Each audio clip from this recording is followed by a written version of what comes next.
When retired Navy SEAL Caleb Whitaker came home, his wife said his German shepherds had found another family. Then Caleb discovered Huck's name tag inside a locked boathouse, beside papers carrying a signature he had never written. Before we begin, let us know in the comments where you're watching from. And if this story touches your heart, please subscribe. Cold rain traveled sideways across Belfast Harbor, needling the windows of the transport van as it turned onto Bayview Road. Beyond the wet glass, Penobscot Bay looked like hammered lead. Lobster boats rocked against their lines. Gulls hung in the wind without seeming to move. And the old houses along the hill kept their porch lights burning, though afternoon had not yet surrendered to evening. Caleb Whitaker sat with one hand braced against the seat and waited for the driver to stop apologizing for every pothole. At 44, Caleb was still broad through the shoulders, 6'2" when pain allowed him to stand straight, with dark brown hair silvering at the temples and gray eyes that rarely showed what they had already measured. A small scar rested beneath his chin. His left hip, repaired twice after an operation that had gone wrong in Blackwater far from Maine, had become a private barometer. It predicted storms with cruel accuracy. Today it predicted the Atlantic Ocean. "You sure somebody's here?" the driver asked. Caleb looked at the cedar house above the harbor. "Somebody's always here." That had once been a joke. Denise used to complain that Huck could hear a delivery truck 3 streets away and treated every cardboard box as a matter of national security. Caleb would tell her that vigilance came free with the dog. The shredded packing paper did not. She would laugh. Huck would sneeze as if insulted, and the small brass bell beside the mudroom door would ring when his nose touched it. The van stopped. Caleb climbed out slowly in a dark blue flannel shirt, black jeans, a brown waxed jacket and old boots whose leather had shaped itself around years of hard use. Rain found the space between his collar and neck. He lifted his duffel, refused the driver's offered hand with a nod that was more habit than pride, then stood facing the house he had imagined every night for 18 months. No bark came. The porch steps shone black with water. Caleb climbed them one at a time, listening past the rain. No nails struck the floor inside. No impatient breath fogged the narrow pane beside the door. He had pictured Huck older around the muzzle, perhaps offended by the delay, but unable to hold discipline once Caleb spoke his name. He had pictured 75 pounds of sable German shepherd forgetting every rule and hitting him hard enough to make the doctor's curse from Virginia. The door opened before he knocked. Denise Whitaker stood in warm yellow light, slender and composed in a cream sweater and charcoal slacks. Her chestnut hair curved neatly at her jaw. At 43, she still had the clear, graceful face that had once made Caleb lose the thread of a conversation in a crowded diner. Now every part of her seemed carefully placed, including the concern in her hazel eyes. "Caleb." She touched his sleeve, then drew back before the gesture became an embrace. "You're soaked. Come inside." He entered and smelled lemon oil, cinnamon, and fresh paint. The house looked brighter than he remembered. The oak floor had been refinished. The mudroom rug was new. The shallow dents where Huck's food stand had rested were gone beneath a pale runner patterned with blue anchors. Caleb set down his duffel. "Where is he?" Denise closed the door with both hands. For half a second, her fingers stayed on the latch. "Let me get you dry first." "Where's Huck?" Wind pushed rain against the windows. Denise crossed to the kitchen, picked up a towel and folded it, though it was already folded. "He isn't here." Caleb waited. Silence was useful when people had prepared only one sentence. "He changed after you left," she said. He stopped settling at night. He watched the road. He barely let anyone into the house. "I tried, Caleb. I tried much longer than you know." A family in Vermont had land and experience with working dogs. They took him. "What family?" People recommended through a service. Their name. The towel tightened between her hands. "I don't remember." The service handled it. Caleb looked toward the back door. The brass bell was still there, but a white cord had been wound around its clapper and tied to the hook. Silenced, not removed. Huck had learned to touch it once and sit. During his first week in the house, he rang it every 7 minutes because a rabbit had established a provocative presence beneath the hydrangeas.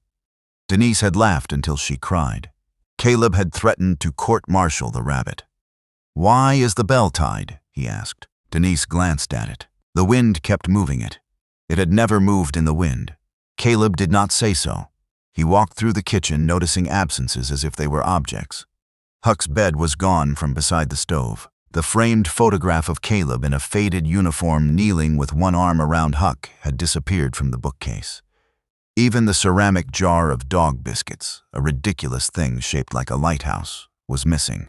"I thought reminders would make coming home harder," Denise said. "You thought wrong." Her face flinched, and for a moment Caleb saw real pain. It complicated nothing. Pain could explain a wound without excusing the hand that made it. Dinner was fish chowder. Denise asked about his medication, his physical therapy, and whether stairs were permitted. Caleb answered in short phrases while his eyes kept returning to the windows. Behind the house stood the old boat-building shop his grandfather had raised from cedar posts and stubbornness. Its roof bowed toward the bay. The doors were gray with age. A new steel padlock caught the porch light. "When did you lock the shop?"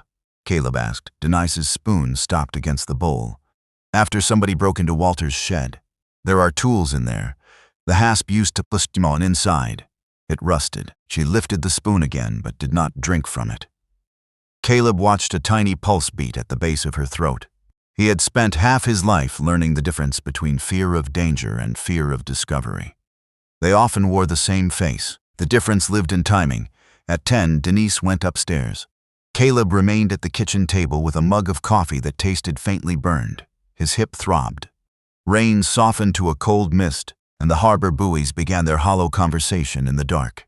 He found the old whistle in a drawer beneath batteries and twine. Matte black, no bigger than his thumb. 1 note meant return. 2 meant hold. A low note meant stay close. He set it on the table. He did not blow. At 3:11 in the morning, smoke filled his dream. A radio cracked beneath the ocean's roar. Owen called from a compartment already taking water, and Caleb heard himself give the order that brought 4 men back and left 1 voice behind. He woke sitting upright, his shirt damp at the spine, one hand reaching for weight that was not beside the bed. Then a dog barked outside. Caleb crossed to the window. In Walter Keene's yard, an elderly yellow Labrador stood near the fence, gray muzzle lifted toward the Whitaker boat shop. The dog barked twice, paused, then looked toward Caleb's window as if irritated that the human portion of the watch had taken so long to report. "All right," Caleb whispered. "I see it." He went downstairs. A draft slid beneath the mudroom door, carrying the mineral smell of rain and tide. As he bent to check the threshold, pain flashed through his hip and turned the room white for a breath. His fingers found something caught between the old floorboard and the new runner. 3 coarse hairs, reddish sable tipped with black, and a short thread of marine blue cloth. Huck's bandana had been that color. Denise had bought it at the Harbor Festival and called him handsome. Huck had tried to eat the knot. Caleb closed his hand around the hairs. Behind him, the stair tread creaked. He turned, but no one appeared. Outside, Walter's Labrador stopped barking. From the locked boat shop came a thin metallic sound. Doctic, then again, metal brushing old wood, delicate as a memory testing whether it was safe to enter. Caleb stared through the dark kitchen toward the shop. His body hurt. His marriage felt like a room in which the furniture had been shifted while he slept. Yet beneath the exhaustion, something inside him became still and exact. Huck had not simply vanished from this house. Someone had worked very hard to make it appear that he had.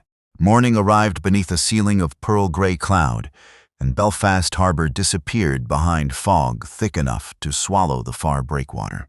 Water dripped from the cedar branches beside the Whitaker house. Caleb stood at the kitchen window with coffee cooling between his palms and watched the boat shop take shape and vanish as mist moved through the yard. Denise had risen early. She placed his pills beside a plate of eggs, checked the weather twice, and spoke about everything except the sable hairs now sealed in a clean envelope in Caleb's jacket. "I need groceries," she said at last. "Your physical therapist sent a list." "My physical therapist sent exercises. You still need groceries. Apparently recovery depends on oatmeal." For an instant, the corner of her mouth lifted. The old Denise surfaced, tired and familiar. Then her gaze traveled to the boat shop, and the woman he remembered folded herself away, her car left at 9. Caleb waited until the engine faded down Bayview Road. He put on his waxed jacket, slipped a screwdriver and compact wrench into one pocket, and crossed the wet yard with his cane in his left hand. He disliked the cane because it told the truth before he chose to. Bonnie, one of the therapists in Virginia, had called that useful. Caleb had called Bonnie several things under his breath. She had heard all of them. The padlock was new, but the hasp screws were old. Caleb crouched slowly. His hip tightened as though a wire had been drawn through it. He breathed until the spasm eased, then turned each screw with patient pressure. Force was attractive when a man was angry. It was also noisy, and usually less intelligent than advertised. The final screw came free. Caleb eased the door open. The shop smelled of cedar dust, rope, cold iron, and the sea. Gray light entered through high windows filmed with salt. His grandfather's workbench stretched along one wall beneath rows of hand planes. A half-built peapod boat rested on trestles, its ribs pale and curved like the open body of some wooden whale. Nothing moved. No dog had been left there. Caleb's shoulders loosened by a fraction he refused to examine. Near the office corner stood a large airline-approved animal crate with a clean rubber mat. A stainless water bowl rested beside it. Both were dry, well-kept, and free of damage. A folded dog bed sat on a shelf above, washed so recently that it still smelled faintly of unscented soap. Caleb ran a finger along the crate door. No bent wires, no claw marks. Whoever had moved Huck had used proper equipment. That mattered. It did not make the act honest. On the workbench lay a copied vaccination sheet with the name torn from its top edge. Huck's dates remained visible. So did the blue stamp of Coastal Companion Transit. Caleb photographed every page before touching it. In the dust below the bench, one rectangle was cleaner than the boards around it, as if a document box had been removed in haste. The metallic sound came again when wind pushed the outer door. Caleb followed it to the old map table. Beneath its edge, a small brass hook swung against the wood. It had once held Huck's spare leash and tag. Now it held only a broken swivel from a collar clasp. He removed it carefully. A short black hair clung in the hinge. Outside, the foghorn sounded. Caleb turned toward the open doors and noticed parallel tire marks impressed in the mud beyond the gravel. Rain had softened them, but a heavier vehicle had backed close to the shop. Beside one rut lay a thread the color of dark navy, caught on a splinter at knee height. You always did know where to look. Walter Keene stood at the fence in a yellow rain slicker, one hand resting on the head of his old Labrador. At 73, the retired lighthouse keeper was narrow as a mast, with white eyebrows that seemed permanently surprised and a face weathered by 4 decades of salt. The dog beside him, Pippin, wore the patient expression of an animal who had accepted that humans required supervision. Caleb straightened too quickly and his hip protested. Walter noticed, but was kind enough to look at the sky. "Morning," Caleb said. "Debitable. Maine hasn't decided whether this is morning or leftover night." Pippin pushed his muzzle through the fence. Caleb scratched the gray fur beneath his chin. The contact hurt in a place no doctor had mapped. "Did you see a truck here?" Caleb asked. Walter's hand tightened on the leash. "Lot of trucks near a working harbor. This one back to my shop. Around the time Huck left." Pippin looked up at Walter. The old man examined the bay. Camera on the lighthouse shed was unreliable that spring. "Salt gets into everything. Electronics, hinges, marriages, probably." "Was it broken?" I said. "Unreliable." Caleb waited. Walter's eyes finally met his, and fear moved across them. Not guilt alone. Fear. "Who told you to forget what you saw?" Caleb asked. Walter stepped back. "You're home one day, son. Heal before you start opening every locked door in town. This one was on my property." "Property is exactly the trouble." Walter seemed startled by his own words. He tugged gently on Pippin's leash and walked toward his house. The Labrador looked over his shoulder twice, apologizing on behalf of his species. Caleb returned to the shop. He searched without disturbing more than necessary. Inside a drawer under the map table, he found old tide charts, pencils hardened with age, and a receipt for a new padlock, purchased 11 months earlier. The purchaser's initials were DW. On the reverse, someone had written a phone number and one word. Graham. Caleb photographed it. When he reached beneath the drawer, his fingers touched a narrow leather strap wedged against the back panel. It was part of Huck's collar, cleanly cut near the buckle. Caleb sat on the floor because his legs no longer trusted him. The strap brought back a morning in Virginia Beach 5 years earlier. Huck had been young, all ears and feet, assigned to a regional search and rescue team where Caleb volunteered between deployments.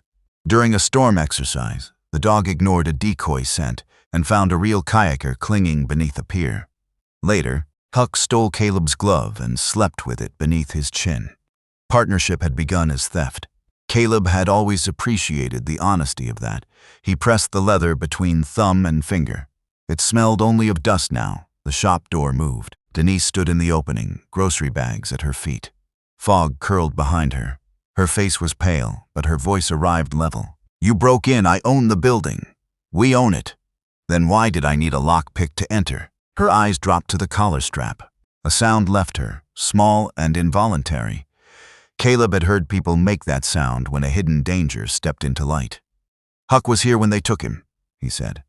"I told you he was transferred. You told me a family in Vermont took him. Coastal Companion Transit isn't a family." Denise lifted the grocery bags, then set them down again as if they had become unexpectedly heavy. "The service placed him. He was safe." "Where?" "I don't know. Who is Graham?" For 1 second, the fog, the harbor, and the whole wet world seemed to hold still. Denise looked not at Caleb but toward Walter's house. That glance answered more than denial could have. She stepped aside. "Come inside before you hurt yourself." "My hip isn't what you're afraid of." Her composure cracked. "You have been back less than 24 hours, and you're already treating this like an operation." Caleb rose with the help of the workbench. Pain made sweat gather cold beneath his shirt. "Operations have objectives. Right now, I have questions." Denise picked up the loose hasp from the ground. She carried it into the house without another word. Caleb remained in the shop until the fog thinned enough to reveal the harbor. When he finally returned, the groceries had been put away. Denise stood at the kitchen counter. The old hasp lay centered on the table beside his untouched medication, each screw aligned in a precise row. "You want the truth?" she asked. Caleb closed the door behind him. "I want Huck." Denise looked at the broken piece of collar in his hand. "Then you need to understand why I made sure he could never bring you back to this house." Rain returned before noon, steady and silver over Belfast, turning the harbor roofs dark and drawing long streams down the kitchen windows. Caleb stood opposite Denise with the table between them. The old iron hasp, 4 rusted screws, and Huck's cut collar strap formed a strange little exhibit beside the sugar bowl. In another life, Denise would have complained about hardware near food. Today, she did not seem to notice. "Start with where he is," Caleb said. Denise wrapped both hands around a mug she had not filled. "I don't know exactly. You signed him away without knowing where he went?" "I used a licensed transfer service. They promised an experienced placement. He was safe when he left. He walked into the crate himself. No one hurt him." Relief came first, sharp enough to weaken Caleb's knees. Huck had not been dragged bleeding into darkness. Whatever else had happened, somebody had used a proper crate, water, records. Caleb let that truth settle. Then anger returned, quieter and more durable. "Why tell me Vermont? Because I knew what you would do if I mentioned a company. This. You would turn the whole state upside down before you learned to climb your own stairs. That was not your decision. Every decision was mine while you were gone." Denise's voice rose, then fell at once. "The heating bills, the insurance, the shop roof, your hospital forms. Calls at 2 in the morning telling me you had an infection, then another surgery, then another month before anyone would discuss release. Huck lay by that door and watched every car. He made the house feel like a waiting room where nobody was allowed to admit the patient might not return." Caleb looked toward the tied bell. He could imagine it. Huck listening. Denise listening to Huck listen. Grief could echo until ordinary rooms became unbearable. "He growled at Graham," she said. There it was. Graham who? A business advisor. Business advisors don't usually visit kitchens often enough to be judged by the dog. Color touched Denise's cheeks. "Nothing happened the way you're thinking." "I haven't told you what I'm thinking." She looked down. Caleb had once loved her ability to fill silence with warmth. Now she used silence as mortar. After she went upstairs, he searched the desk in the small room that had served as their office. He did not scatter drawers. Disorder warned people. He photographed each layer, removed it, and set it aside. Beneath a packet of tax forms lay new blue lining paper. One corner had not been glued flat. Caleb lifted it with the tip of a letter opener. A folded receipt rested beneath Coastal Companion Transit. Owner authorized placement. Male German Shepherd. Sable. 7 years. Trained. Reason for transfer. Escalating control concerns. No documented bite history. Intake paid in full. Denise's signature filled the bottom line. A second page listed pickup from the Whitaker boat shop at 8:40 p.m. 11 months earlier. The destination field had been covered by a routing code. Caleb read the phrase "control concerns" 3 times. It was language designed to suggest danger without accepting the burden of proving it. A pale note slipped from the fold. Denise's handwriting crossed it in blue ink. GS says this must be completed before C is released. Remove dog first. Papers after. The office door opened. Denise stood there barefoot, her cream sweater replaced by an old navy cardigan. Without makeup, she looked younger and more tired. She saw the note. "Give me that." Caleb folded it into the receipt. "Who is GS? You searched my desk, our shop, my dog. Try another defense." She stepped into the room. "Graham Sloan helped keep this place solvent. He knows coastal property. He found options when you left me with a business that had not built a boat in 3 years. What papers came after Huck?" Denise stopped. Caleb felt a coldness unrelated to weather. "What did you sign?" "I managed what had to be managed. In my name, you could barely hold a pen." The sentence found the old wound with professional accuracy. During his first months in Virginia, Caleb had gripped a spoon with both hands and still spilled soup. Denise had watched through video calls. Patient at first, then bright and determined, then less available. He had mistaken distance for exhaustion because that answer required no action. "Show me the papers," he said. "You need rest. Your doctors warned about fixation and transition stress." Caleb studied her face. "Yesterday Huck had a family in Vermont. This morning the shop was locked for tools. Now my questions are symptoms. You keep building explanations because none of them can bear weight." Denise's eyes hardened. "You don't get to return after 18 months and conduct an inspection of my survival. No, I get to ask who used my name." He left before anger borrowed his voice. Downtown Belfast smelled of brine coffee and crushed ice from the fish market.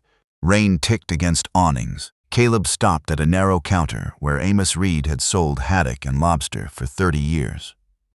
Amos remembered Huck because Huck had once sat perfectly still while a live lobster escaped its crate and crossed the floor toward him. The dog had looked at Caleb as if regulations did not cover the situation. "Saw him last spring," Amos said, wiping his hands on a white apron. "Backlot. Gray transport van. Who was with him?" "Fellow in a navy coat. Tall, polished shoes. Smelled like he'd wrestled a peppermint tree." Huck wasn't fighting. Went up the ramp when asked. "Good crate. Water fixed inside. I figured you arranged it. Did he look afraid?" Amos considered. "No." Confused. Kept turning toward Bayview Road. The man closed the door, and that dog watched home through the little window until the van turned. Caleb thanked him and walked into the rain. Relief and grief made poor companions. One told him Huck had been physically safe. The other showed him the dog looking toward a road where Caleb never appeared. Near evening, Caleb called Coastal Companion Transit. A courteous woman confirmed the routing code but said destination records required the signing owner's authorization or legal process. When Caleb gave his name, her typing stopped. "Sir," she said carefully, "the account was not paid by Mrs. Whitaker." "Who paid?" "I cannot release that by telephone." "Was it Sloan Harbor Development?" The silence changed. Caleb thanked her. He had his answer. At home, Denise had made dinner and set 2 places. Caleb did not sit. He placed the receipt and note in a waterproof folder, then found the old whistle. 1 note. Return. He pressed it to his lips in the empty kitchen, but no sound came. A whistle was a command, and Caleb no longer knew whether he had the right to command anything from Huck. His phone rang at 9:17. Blocked number. Caleb answered without speaking. A man's voice came through, smooth and unhurried. "Mr. Whitaker, asking transport companies about settled matters creates unnecessary trouble. Graham Sloan." A small laugh. "Your wife said you were direct. Where is my dog?" "Safe. Better than safe. Useful. Leave him where he is. Tell me the location. If you care about Huck's peace, stop asking about the boat shop. Some properties are too expensive to preserve for sentiment. Caleb's hand closed around the phone. You paid to move him. I solved a problem for Denise. You should be grateful somebody did. The call ended. Caleb remained by the kitchen window. In its reflection, Denise stood halfway down the stairs, one hand on the rail. She had heard enough. Her face held fear, but not surprise. What property? Caleb asked. Denise did not answer. Headlights swept across the wet porch as the late mail carrier turned in the drive. Caleb opened the front door before Denise moved. Among the envelopes was one from the Waldo County Registry of Deeds, marked Final Notice.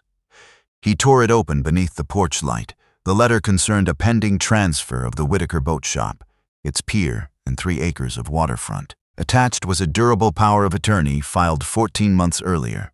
At the bottom, beneath language granting Denise authority to sell, stood Caleb's signature. It was smooth, handsome, and completely false. Wet snow drifted over Belfast the next morning, melting as soon as it touched the harbor road. Caleb sat at the oak table with the power of attorney beneath a lamp. The signature at its bottom was better than his real one had ever been. Every curve flowed. Every letter leaned at the same confident angle. On the date it was notarized in Maine, Caleb had been in a military hospital in Virginia, relearning how to close his fingers around a plastic fork. Denise stood across the room. Graham said it was temporary authority. The roof was failing. Taxes were due. Did you sign my name? No. Did you watch somebody else do it? She looked toward the window. I watched 18 months of bills arrive. That isn't an answer. It is the answer you never want. Life continued while you were gone. Caleb folded the document without haste. Then life can explain itself to a judge. He called the Veterans Legal Support Fund listed in his discharge packet. By 9, a woman named Emily Ross had agreed to meet him that afternoon. Before then, Caleb crossed to Walter's property. Pippin greeted him at the gate, carrying a rubber boot several sizes too large. Walter followed, wearing one boot and a look of patient defeat. He believes in redistribution, Walter said. Strong political platform. Pippin surrendered the boot only after Caleb offered a dry biscuit from Walter's porch jar. The small absurdity loosened something in both men. Then Caleb placed a copy of the power of attorney on the porch table. Walter's humor vanished. Graham Sloan, you know him. Everybody with shore frontage knows him. He buys debt, waits for weather or illness to do the arguing, then arrives with a fair offer that somehow leaves him owning the view. Your camera recorded the truck. Walter stared at the page. Snow beaded in his white eyebrows. Camera failed. A pickup entered the drive before Caleb could answer. A woman climbed out carrying a black tool case. Mara Finch was 41, compact and strong, with copper-brown hair braided down the back of a canvas jacket. Her hands bore the fine cuts of someone who repaired machinery in unfriendly spaces. She hugged Caleb once, briefly. They had met at Walter's wife's funeral and not since. Dad said the harbor camera is unreliable, she said. That usually means he unplugged something and hoped electricity would feel guilty. Walter bristled. Salt corrosion. Salt doesn't remove a hard drive and put the screws back. Silence moved across the porch. Marha looked from her father to Caleb. What happened? Walter tried to send her inside. She did not move. Caleb told her only what belonged to him. Huck's transfer, the truck, and the false papers. Mara set down her case. Show us the camera.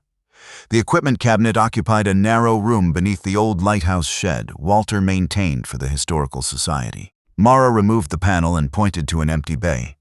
The cables were cleanly capped, no break, no corrosion.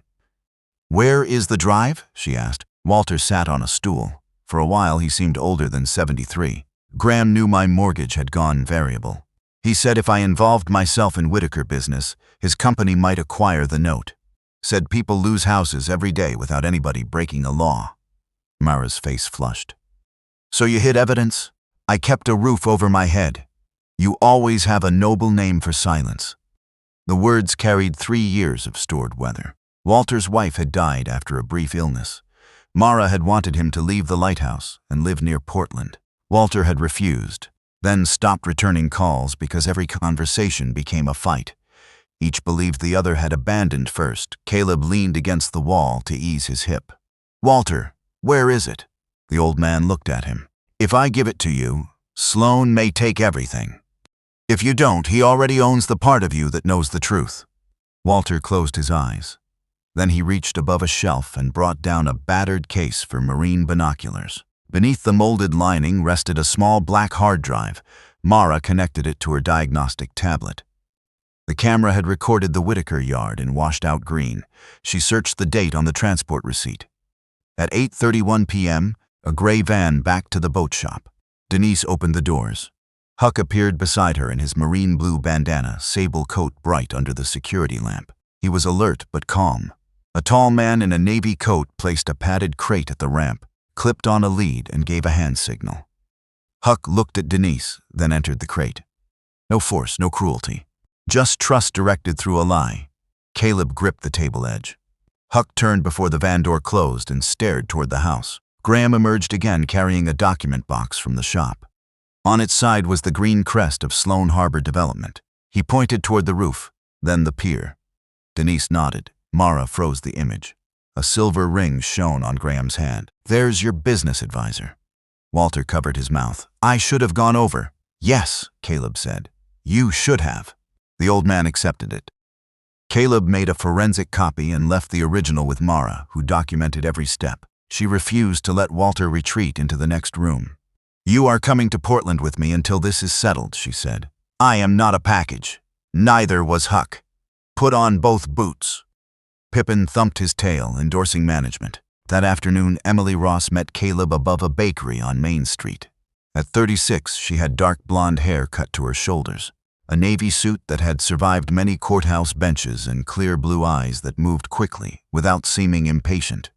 She examined the video, hospital dates, and power of attorney. "This is not one case," she said. "It is a property dispute, probable fraud, possible coercion, and an ownership question concerning Huck. We handle them as connected, but we prove each separately. Find the dog first, I expected you to say that." She called Coastal Companion Transit with a preservation notice and obtained the registered destination through Caleb's original ownership records.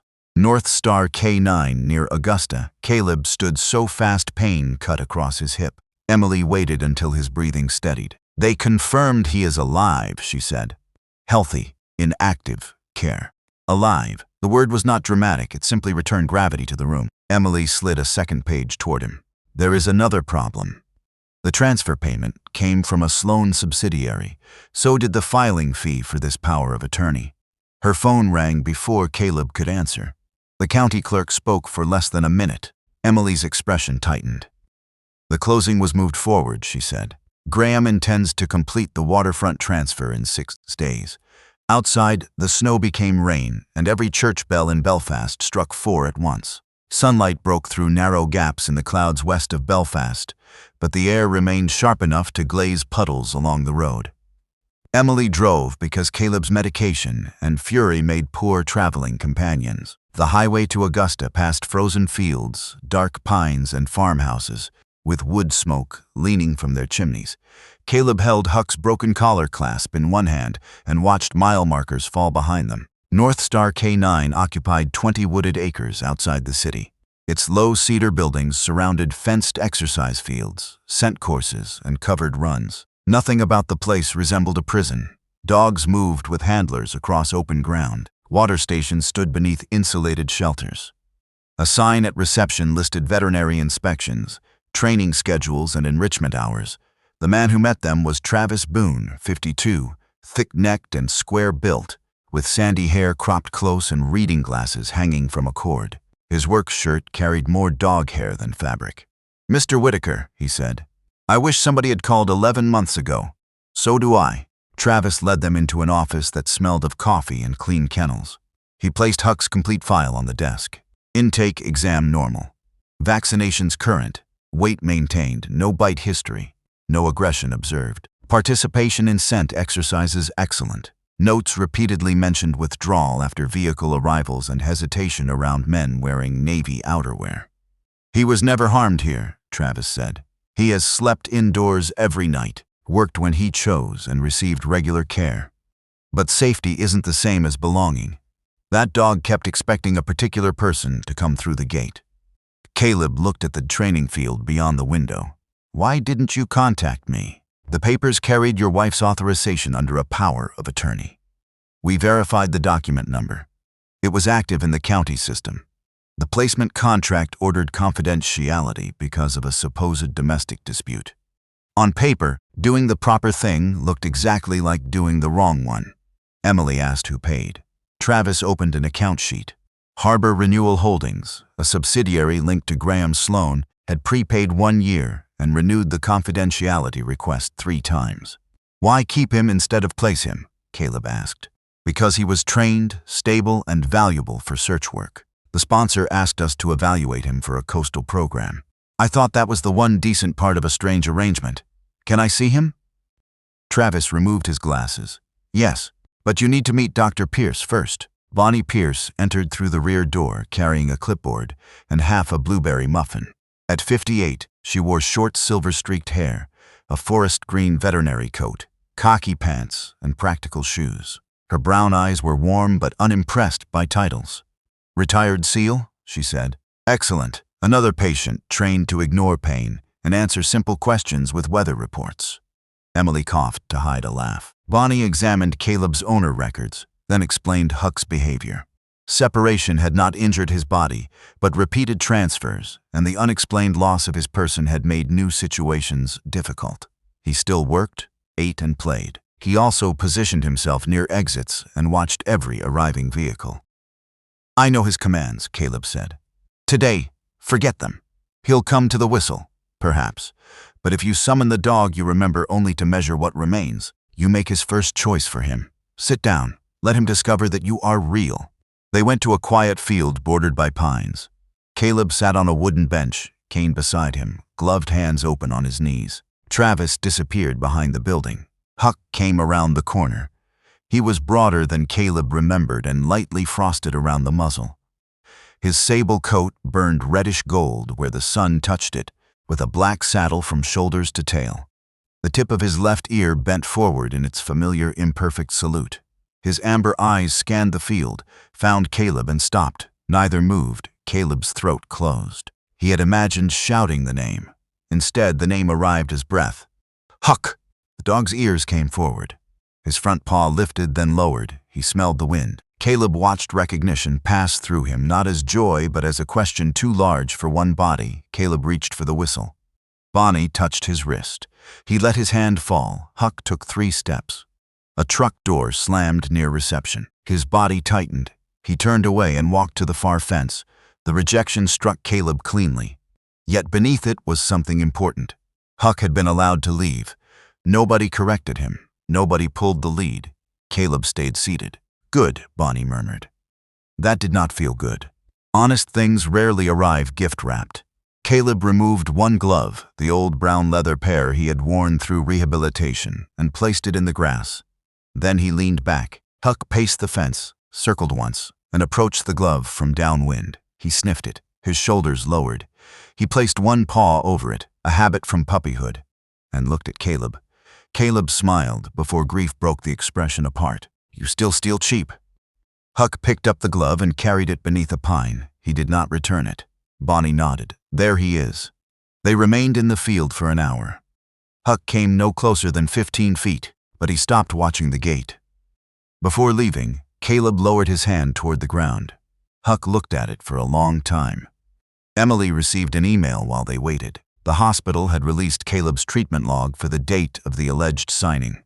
At the exact hour, Lydia Crane notarized the document in Belfast. A nurse in Virginia had recorded that Caleb's was sedated for a spinal procedure. We can stop the closing, Emily said. Temporarily. Travis's phone rang. He listened, frowned, and placed it on speaker. Graham Sloan's attorney had submitted an emergency demand that North Star deny Caleb access, alleging unstable behavior and a contested ownership claim. Huck heard the voice through the phone. His head snapped up. A low sound rolled once in his chest, then stopped. Caleb looked toward him. Huck was not staring at the phone. He was staring at the navy sleeve of the courier, who had just entered the gate carrying a thick manila envelope. Night lowered clear and cold over the pine woods outside Augusta.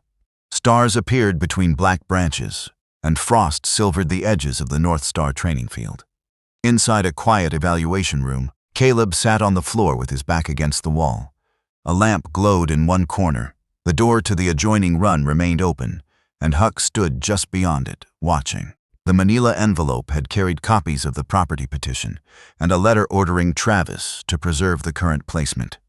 It also carried the sharp scent of peppermint cologne, leather, and tobacco. The courier wore navy, but Huck had looked past him to the envelope itself. Smell had reached a memory before sight could make sense of it. Bonnie removed the envelope. Huck relaxed by degrees. "That isn't proof for court," Emily said. "No," Caleb answered. "It is proof for me." Bonnie crouched beside the open doorway. "It is information. Treat it gently. Dogs remember associations, not legal theories. Don't turn him into a witness because you need certainty." Caleb nodded. He had seen men forced to repeat the worst minute of their lives until strangers accepted it as evidence. He would not demand that from Huck. Travis offered Caleb the guest room. Caleb chose the evaluation room instead. Huck could use the adjoining space or leave through a second open gate into the indoor kennel corridor. No lock separated them. Choice was the point. At 8, Bonnie brought a shallow food bowl and set it halfway between them. Huck approached after she left, ate slowly, and carried one piece of kibble to Caleb's missing glove as if paying rent. Caleb pretended not to notice. Huck disliked being observed during generosity. "Your accounting remains suspicious," Caleb said. One ear twitched. Caleb spoke quietly about ordinary things. The harbor bell had been repaired. Amos still overcharged for scallops. Pippin had developed a boot-based economic system. He did not apologize yet. Apologies could become another demand for comfort. He simply allowed his voice to fill the room without commands. Near midnight, Huck lay across the threshold, body angled toward the exit. Caleb dozed in a chair. At 3:11, the dream found him. Water thundered through steel. Emergency lights turned every face red. Owen Bell's voice came through a damaged radio from the lower compartment of a vessel caught in hostile fire and storm surge. Caleb had 6 men above, 2 wounded, 1 rescue craft losing power. Owen told him to take them. Caleb ordered withdrawal. 4 survived the crossing. Owen did not. Caleb woke with his hands shaking, not from cold. His breath scraped shallowly against his ribs, and the room seemed to pitch beneath him. Huck was standing. The dog did not rush forward. He came low and careful, stopping each time Caleb's breathing changed. Caleb lowered one hand beside the chair, palm down. Huck crossed the threshold. He sniffed the fingers, then settled 3 feet away. Close enough. They watched the darkness together until Caleb's pulse stopped trying to escape. Morning entered pale and blue through high windows. Huck had fallen asleep with his muzzle on Caleb's glove. Caleb did not move until the dog woke on his own. Bonnie arrived with coffee and found them walking outside. The grass snapped beneath Huck's paws. Caleb held the lead loosely. It curved between them instead of pulling straight. "He can leave with me?" Caleb asked. "Not to the house with Denise. Too much conflict, too many old signals. I have a recovery cottage behind Harbor Light in Belfast. Quiet yard, separate entrance. You both stay there while legal ownership is reviewed. Both patients? You limp worse than the dog." Huck glanced at Caleb, as if the medical opinion deserved consideration. Travis prepared the temporary care file. Huck's health records were clean. No injuries. Strong working drive, mild sound sensitivity. Bonnie wrote that predictable routines and voluntary contact were recommended. Before they left, Caleb knelt at the vehicle. He opened the rear door and waited. Huck approached the ramp, sniffed it, then looked toward the North Star building where he had been safe for 11 months. Travis stood at the entrance with one hand raised. "You're allowed to miss a good place," Caleb told the dog. "I'm grateful they kept you." Huck entered the vehicle by choice. He settled on the padded mat, then placed Caleb's stolen glove beneath one paw. The drive back to Belfast took an hour and a half. Huck watched trees pass, alert but not rigid. When the first salt marshes appeared, his nose lifted. At the harbor turn, he stood and looked through the window. Caleb's eyes blurred. Harbor Light Veterinary Clinic sat on the north edge of town in a converted farmhouse. The cottage behind it contained 1 bedroom, a wood stove, and a fenced garden. Bonnie had placed 2 beds inside. Caleb suspected the larger one was intended for Huck. Emily arrived at dusk, carrying soup and documents. She had secured a temporary stay on the property closing. She had also traced Harbor Renewal Holdings directly to Graham. The dog transfer and the land filing were funded on the same day, she said. He removed the one living presence likely to react when he entered your house, then moved the paperwork. Caleb looked at Huck asleep near the stove. Denise let him. Yes, we proved Graham's scheme without pretending her choices were accidents. Her phone chimed. Mara had sent an audio file recovered from the lighthouse camera's secondary track. Emily played it softly. Wind and rain hissed, van doors closed. Then Graham's voice, faint but distinct. The dog goes first, he recognizes me, and Caleb will believe him before he believes you. Denise answered, and after, we make sure the signature arrives before the man does. Huck woke. He did not growl. He rose, crossed the room, and placed himself beside Caleb's chair, shoulder touching Caleb's knee. For the first time since coming home, Caleb touched him. One slow hand rested on the sable fur between his shoulders. Huck leaned into it for a single breath. Then Emily opened the remaining page in the petition, and the fragile piece vanished. Denise and Graham were asking the court to declare Caleb temporarily unable to manage the waterfront property and unsafe to keep a dog described as aggressive. They had turned Caleb's pain and Huck's silence into evidence against them both. Soft rain warmed the streets of Belfast, loosening dirty snow from the curbs and filling the cottage garden with the smell of wet earth. Caleb woke before dawn, but not from a dream. Huck stood beside the bed, holding Caleb's other glove, which he had somehow taken from a zipped duffel. The dog placed it on the blanket, stepped back, and waited. Breaking and entering, Caleb said, "Serious offense." Huck's bent ear tipped forward. Extenuating circumstances? The tail moved once. It was the first sign of humor Caleb had seen in him, and it hurt beautifully. He did not reach out. Huck climbed onto the rug and lay with his back toward Caleb, close enough to trust, positioned to leave if needed. Their days acquired small rituals. At sunrise, they walked the harbor path while fishing crews loaded traps. Huck flinched at dropped chains, but recovered when Caleb stopped rather than pulled. At breakfast, he waited near the stove, no longer guarding the door. Bonnie examined him each afternoon and found a strong heart, sound joints, and the return of healthy shine to his sable coat. Caleb was less cooperative. He skipped his stretches, stood too long, and claimed weather when Bonnie asked about pain. "Weather doesn't have a pulse in its jaw," she said. "You're grinding your teeth. Maine weather is advanced. Do the exercises." Huck watched from the rug. Caleb suspected collusion. Emily built the case at the cottage table. Hospital records established Caleb's location. The transport file established Graham's payment. The camera established his presence. What they lacked was testimony from the notary, Lydia Crane, whose stamp made the false power of attorney appear legitimate. "She refuses calls," Emily said. "Her voicemail says she followed identification procedures. She could not identify a sedated man 600 miles away. People defend one bad choice because admitting it might expose every choice after. We give her one chance to step out." Before they could leave, Mara arrived with Walter. Neither looked pleased to share a vehicle. Walter carried a pie. Mara carried a fireproof evidence case containing the camera drive. "He thinks pastry substitutes for testimony," Mara said. "Blueberry has influenced juries," Walter replied. Pippin remained in the truck, nose pressed to the window. Huck approached the glass slowly. The old Labrador wagged so hard his rear half disappeared below the dashboard. Huck's posture softened. Caleb opened the door, and the two dogs met in the fenced garden. Pippin sniffed Huck, sneezed, then wandered away with the confidence of a doctor who had completed a thorough examination. Walter watched them. "I should have told you the night it happened." "Yes," Caleb said. "You're not going to make that easier, are you? Easy is how Sloan got this far." Walter nodded. Mara looked at Caleb, then at her father. "He stopped calling me after Mom died. Said he didn't want to burden me. What he meant was he didn't want me to see him need anyone." Walter's face closed. "Not here. That's what you always say. Not here. Not today. Not while the light needs repair." Caleb understood the instinct. A man could call silence discipline until the people he loved stopped knocking. "Owen died after I gave an order," he said. "For years I told myself I didn't speak about him because the team deserved privacy. Truth was, if I said his name, I had to admit I missed him. Silence did not protect anybody. It only kept me alone with the worst version. Walter stared toward the harbor.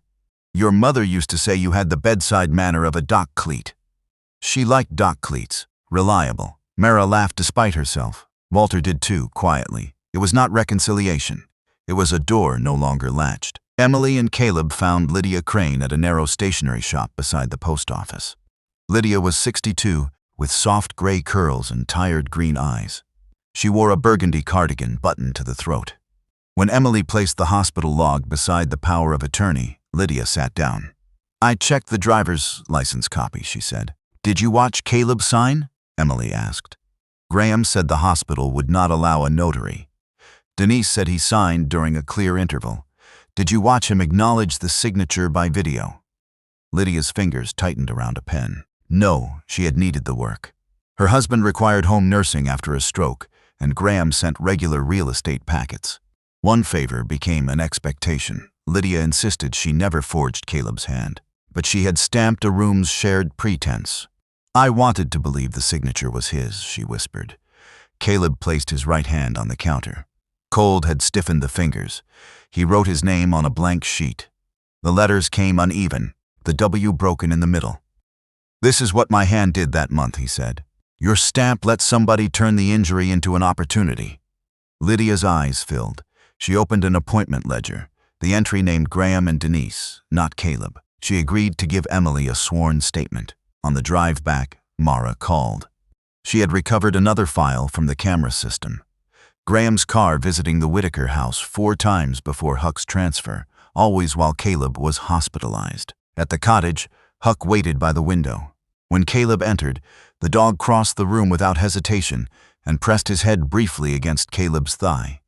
Then Emily's email chimed. Graham's attorney had obtained an expedited capacity hearing for Monday. Attached exhibits called Huck a trained attack dog with a documented growl response, and described Caleb as hypervigilant, obsessive and unable to separate memory from fact. Caleb read the words until his hand began to tremble. Huck saw it. He settled across Caleb's boots, not commanded, simply present.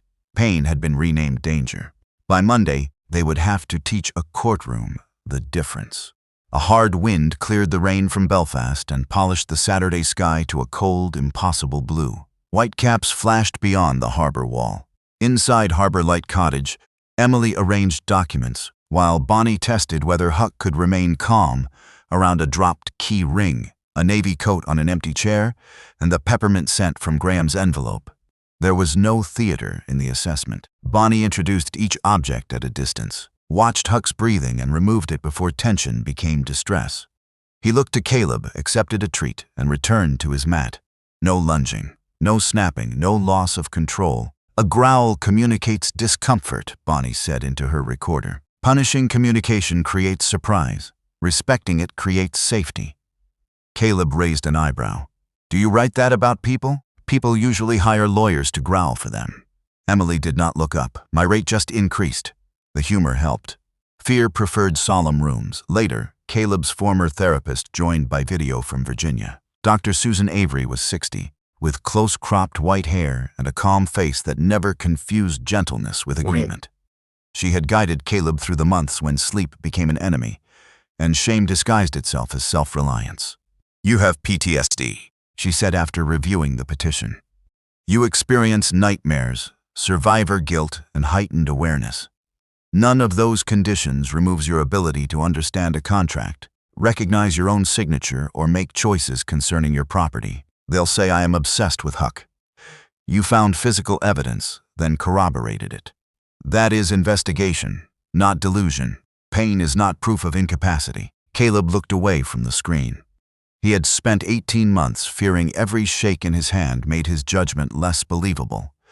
Graham and Denise had found that fear and built legal language around it. Susan could not erase the wound. She named the lie growing inside it. At noon, Denise arrived alone. Wind pulled strands of hair from her careful bob.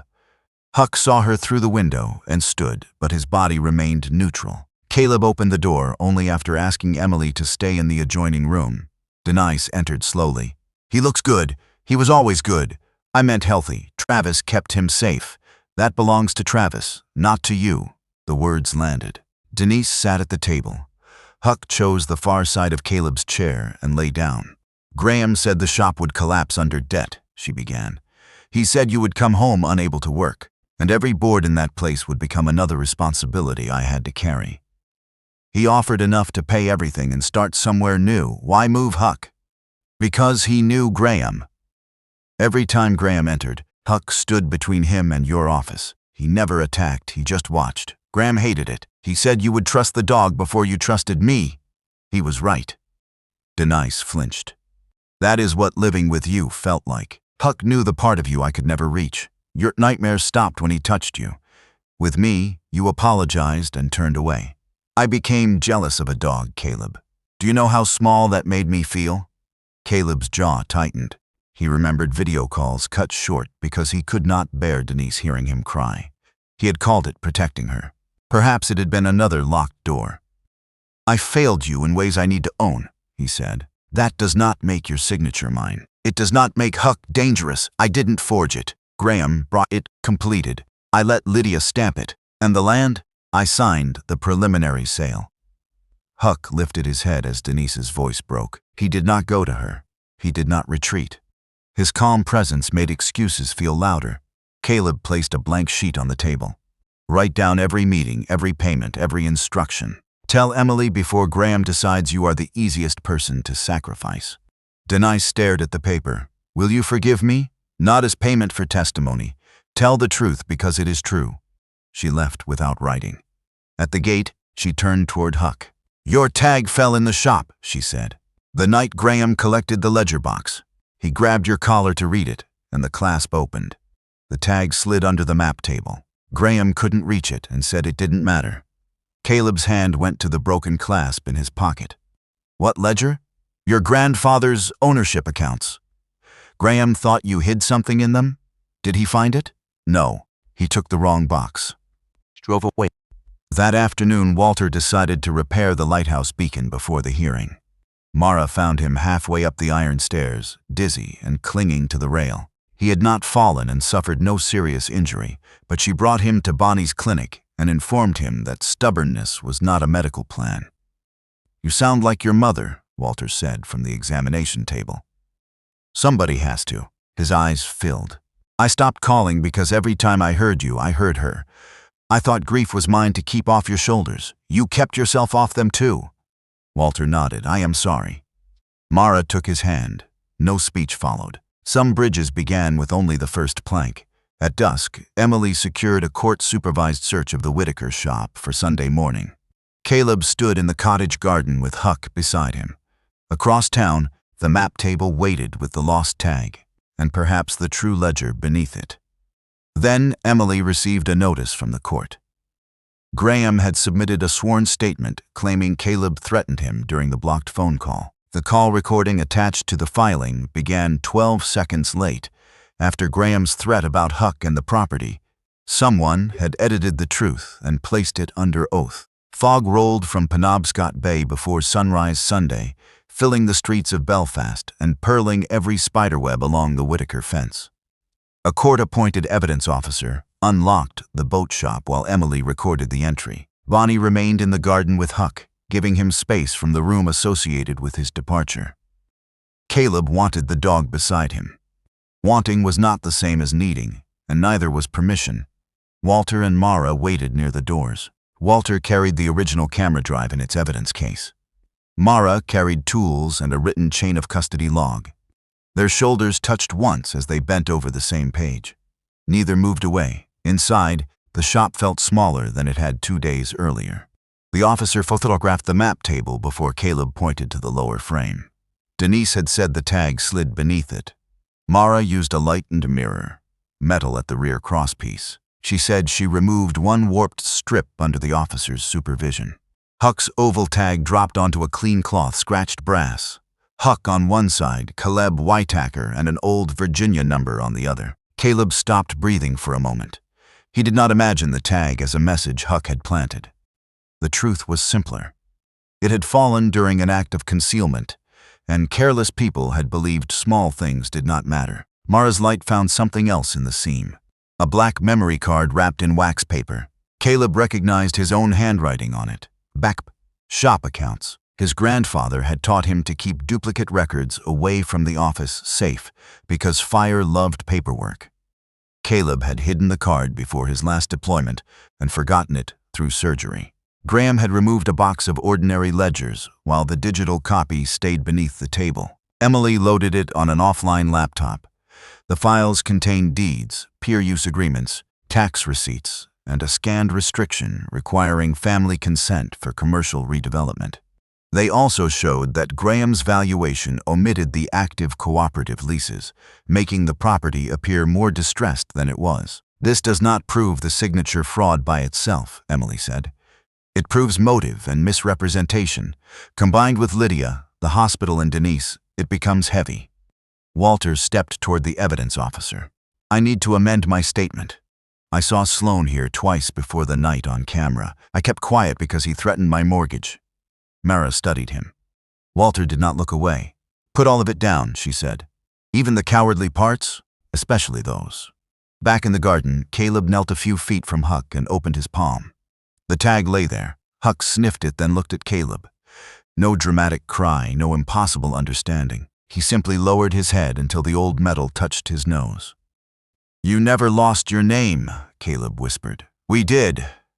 Huck stepped close and leaned his shoulder against Caleb's chest. The weight almost unbalanced him. Caleb laughed through tears and braced one hand on the ground. Pippin barked from Walter's yard, as if announcing that the reunion had finally met minimum standards. At noon, Denise emailed Emily. Attached were messages from Graham instructing her to transfer Huck, use Lydia, remove Caleb's business files, and describe any objection as trauma-related fixation. Denise included bank statements showing a promised relocation payment she had never received. Emily called her. "This does not erase your participation."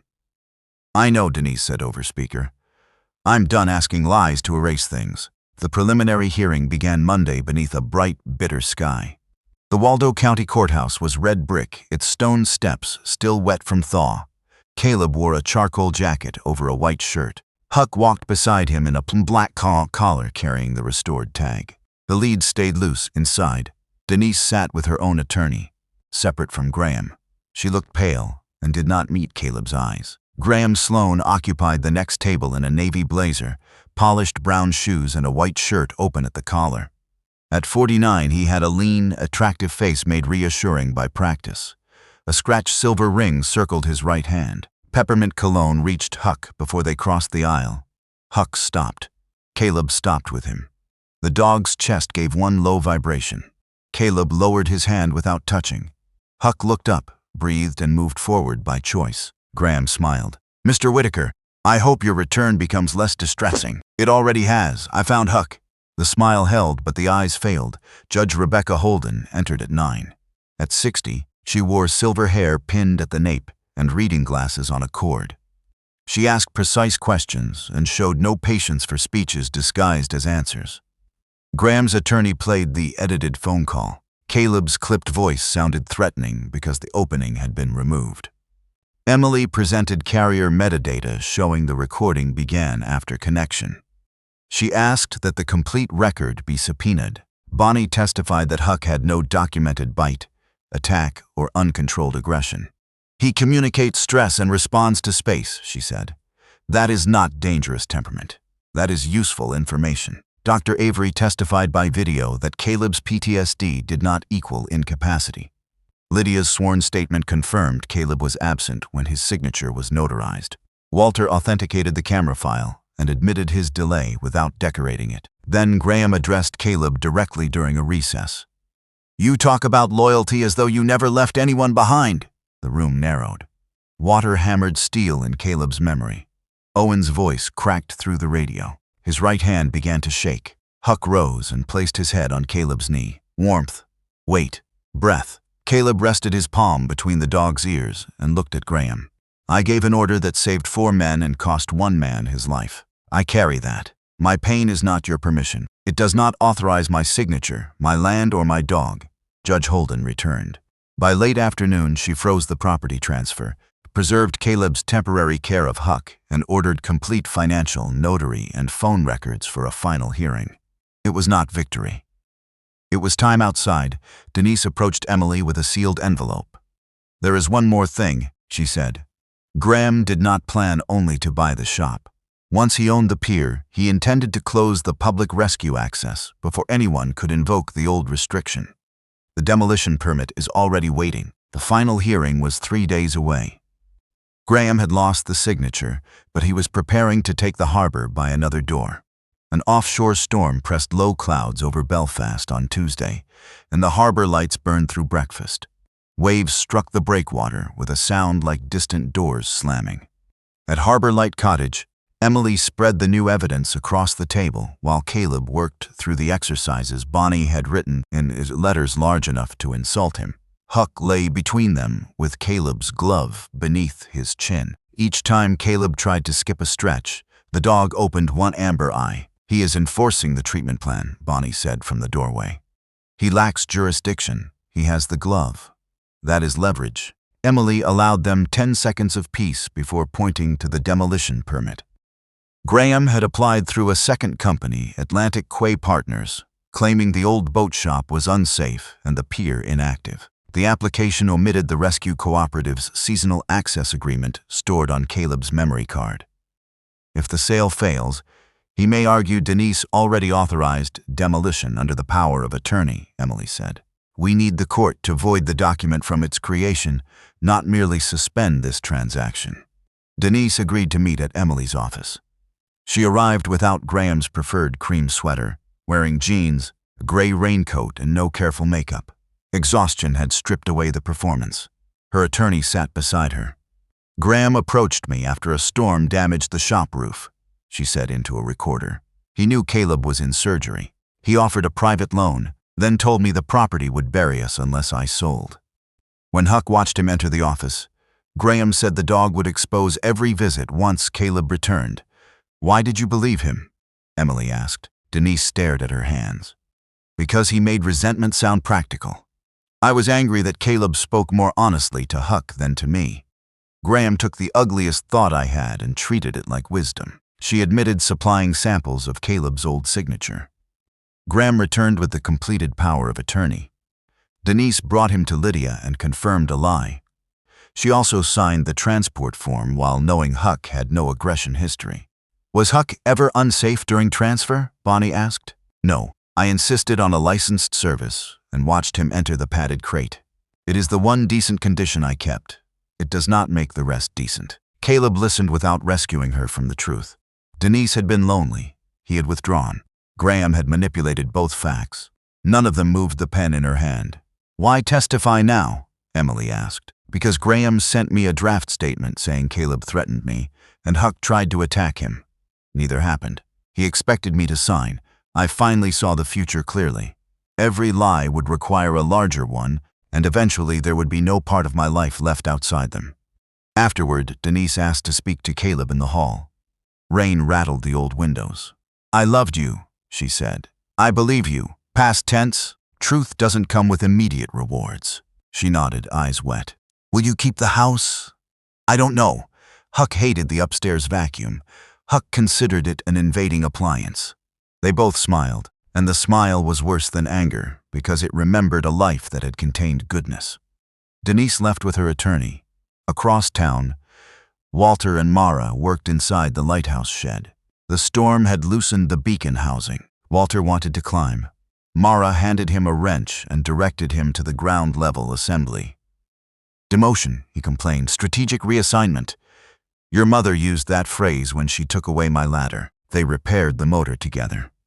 Walter told Mara he had kept her childhood room unchanged, not because he expected her to return to being 20, but because changing it felt like admitting she might never return at all. "I needed you to call," Mara said. "I know. I needed you to need me." Walter set down the wrench. "I do. I was raised to believe needing people burdened them. Your mother spent 40 years proving me foolish, and I learned nothing quickly." Mara leaned her head against his shoulder. Outside, Pippin and Huck watched through the open doorway. Pippin yawned. Huck stole Walter's second glove. "He learns from Caleb," Walter said. "Caleb says the opposite. Caleb has a military relationship with evidence." By evening, Emily had obtained bank records. Harbor Renewal Holdings paid Lydia's outstanding invoice, Coastal Companion Transit, North Star K9, and the demolition application. The money formed a clean line from Graham to every concealed step. The complete phone record arrived too. It included Graham telling Caleb to stop asking about the property if he wanted Huck left in peace. Graham had not explicitly threatened harm, and Huck had remained physically safe, but the call established coercive intent and contradicted his sworn statement. Emily prepared exhibits until midnight. Caleb sat beside the wood stove, polishing Huck's tag with a soft cloth. He did not remove every scratch. Some marks belonged to survival, not neglect. At 3:11, he woke from the old dream.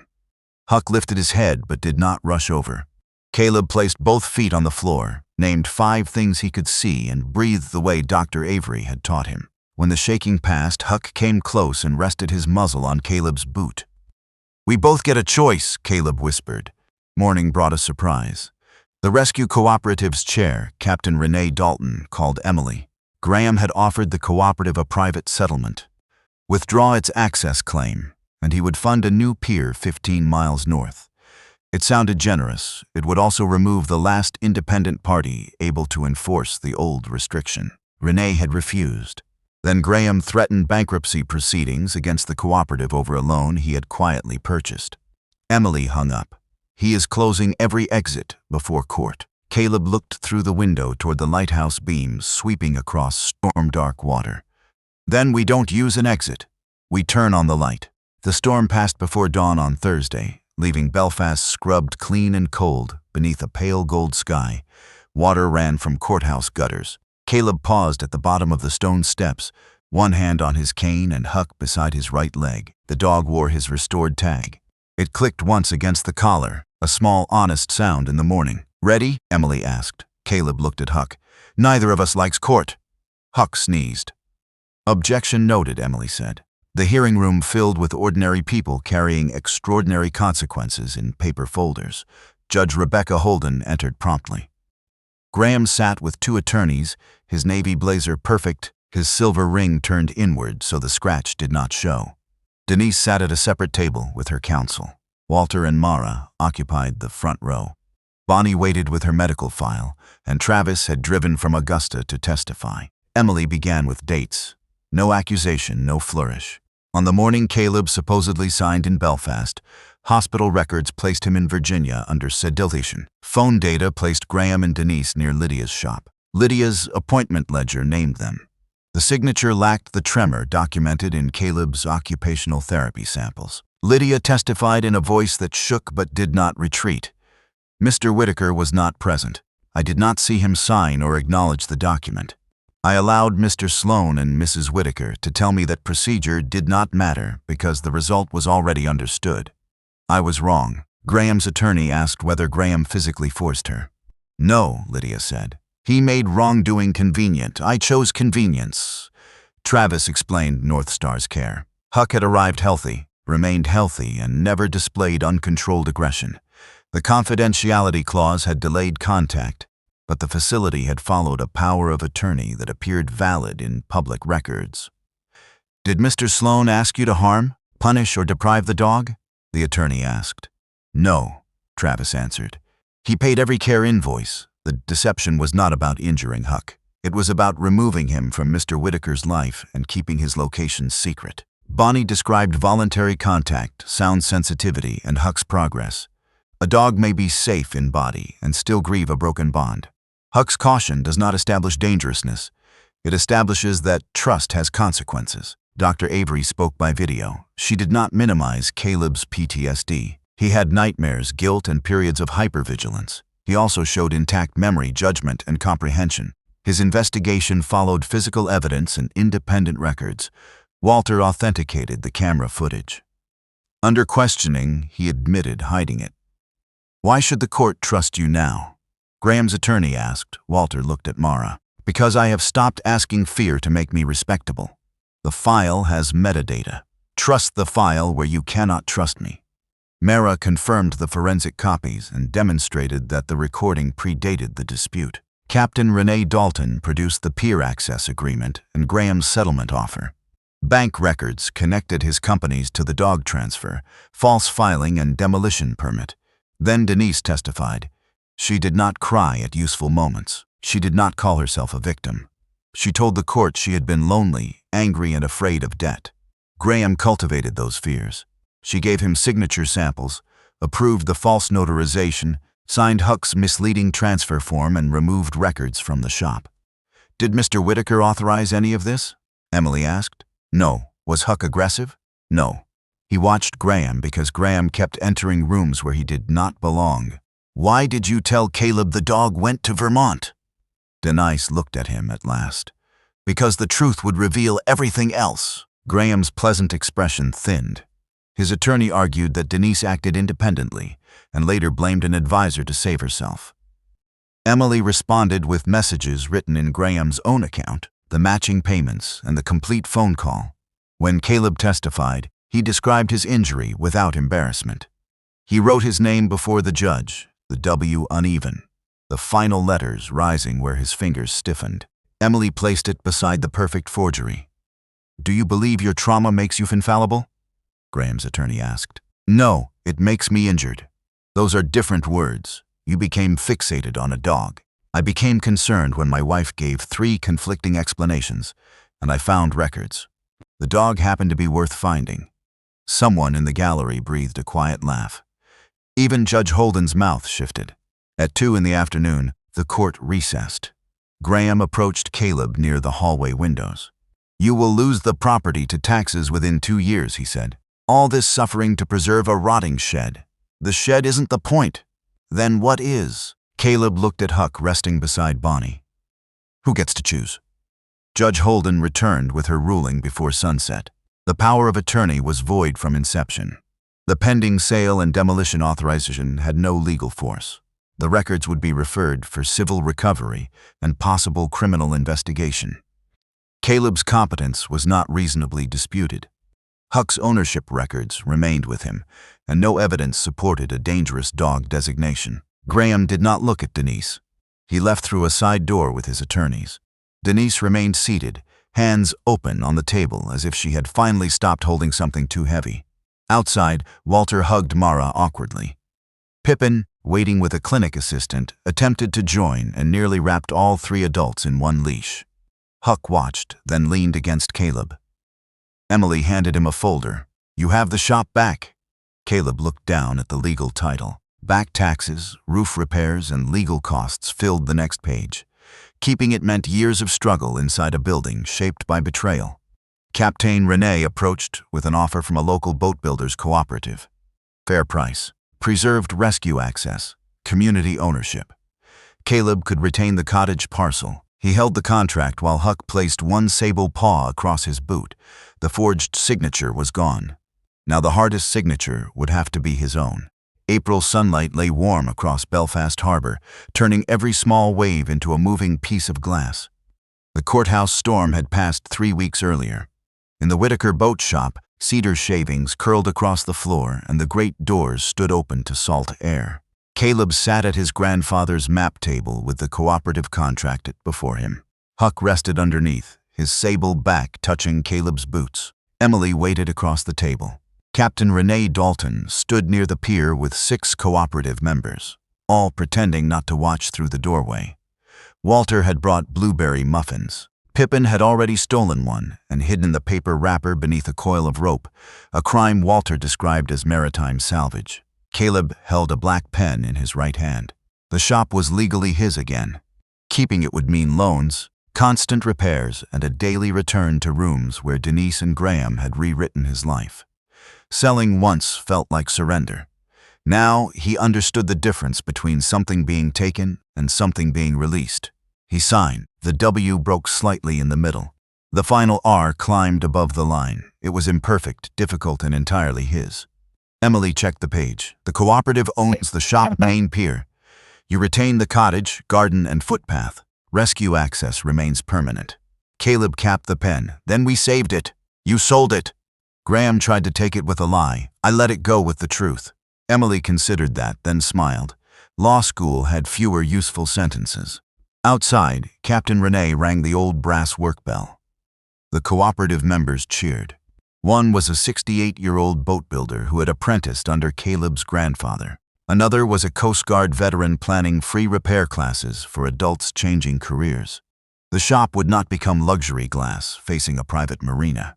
It would build working boats, train rescue crews, and smell of cedar again. Walter and Mara restored the harbor beacon that weekend. Mara moved part of her marine electronics business from Portland into a small room beside the lighthouse shed. She did not promise never to leave. Walter did not ask. They began with Tuesday dinners, shared invoices, and an agreement that silence longer than 3 days required written authorization from Pippin. "He cannot write," Walter objected. "Then you had better call me." Walter did. Denise rented an apartment in Bangor while the legal proceedings continued. She entered therapy and took responsibility for the false filings through counsel. Caleb received one letter from her. It did not ask to come home. She wrote that loneliness had become a story in which every selfish act looked like survival, and that she was learning to stop calling the story true. Caleb answered after a week. He told her forgiveness might begin someday, but it would not erase consequence or rebuild a marriage on command. He admitted his own silence had wounded her. He refused the blame for choices she had made beyond that wound. Both things could be true. It was the first letter he had ever written, without trying to manage the reader's feelings. Huck adjusted to the cottage in ways no chart could hurry. Some mornings he guarded the door. Other mornings he slept through delivery trucks. The peppermint scent from a tourist's candy once made his shoulders tighten. Caleb crossed the street without turning the moment into a test. Trust returned like the Maine thaw, uneven and nearly invisible until water moved where ice had been. Bonnie approved Huck for gradual volunteer work with Belfast's coastal search team. He never entered danger for spectacle. His assignments began on safe training grounds, locating hidden equipment and volunteer decoys under controlled conditions. Huck loved the work. The first time he found Captain Renee behind a stack of empty lobster traps, he barked once, accepted praise, and stole her glove. "Professional misconduct," Renee said. "Inherited condition," Bonnie replied, looking at Caleb. Caleb volunteered too, not as the man in charge of every room, but as an instructor who taught younger rescuers how to make hard decisions without pretending decisions left no scars. He spoke Owen Bell's name during the first session. His voice shook. Nobody looked away. 2 months after the hearing, a letter arrived from Owen's widow. Dr. Avery had contacted her with Caleb's permission after years of hesitation. The letter was brief. Owen had told his wife that Caleb would bring the others home if the worst happened. He had trusted the order before it was ever needed. He also knew Caleb would punish himself, because that was the foolish tax good men charged their own hearts. Caleb read the letter at the cottage table. Then again, Huck lay beneath it with his restored tag catching afternoon light. Tears dropped onto Caleb's hands. He did not hide them. There was no one in the room who would use them as evidence against him. That evening, the lighthouse beacon turned for the first time under Walter and Mara's repaired motor. Its white beam traveled across the bay, touched the shop roof, crossed the cottage wall, and returned to sea. Caleb sat on the porch in his blue flannel shirt while Huck rested at his feet. "We're still here," Caleb said. Huck raised his head, decided the statement required no action, and returned to sleep. At 3:11 that night, Caleb did not wake. He opened his eyes at 4:02. The room was deep blue with early morning. For several seconds he stared at the clock, uncertain why the difference mattered. Then he looked down. Huck slept on his side beside the bed, legs loose, breathing slow. Not guarding the door, not waiting for a vehicle, not listening for a man who had failed to return. Caleb lowered his hand, then stopped before touching him. "Rest, buddy." He went to the kitchen alone and started coffee. The machine rattled like loose gear in a tackle box. Outside, spring mist lifted from the harbor. Through it, the lighthouse beam faded as sunrise took over its work. Huck appeared in the doorway carrying Caleb's newest glove. Caleb stared at him. That was expensive. Huck walked beneath the table, placed the glove between his paws, and rested his chin upon it. No remorse at all. The bent ear tipped forward. Caleb laughed, a full sound that surprised the quiet cottage. Huck's tail struck the floor twice. The world had not become fair. The ruling did not return the lost months. Denise's truth did not restore their marriage, and Owen's widow could not bring a dead man home with a letter. Healing was not a refund. It was the right to live without allowing the theft to continue. Caleb poured coffee and opened the back door. Huck joined him at the threshold. Together they watched sunlight spread across the boat shop, where men and women were already arriving for the day's work. A saw started. Someone rang the bell. Walter's beacon went dark because morning had come. The harbor still held deep water and hidden rocks. It always would. But the pier remained open. The signature belonged to the hand that wrote it, and Huck's name rested where it belonged. Caleb had not recovered the life waiting for him before the injury. He had built an honest one from what survived. Beside him, Huck breathed in the salt air and leaned against his leg, enough light to find the shore, enough truth to stay. Sometimes the miracle is not that every loss is restored. Sometimes it is that God leaves a light burning long enough for us to find an honest way home.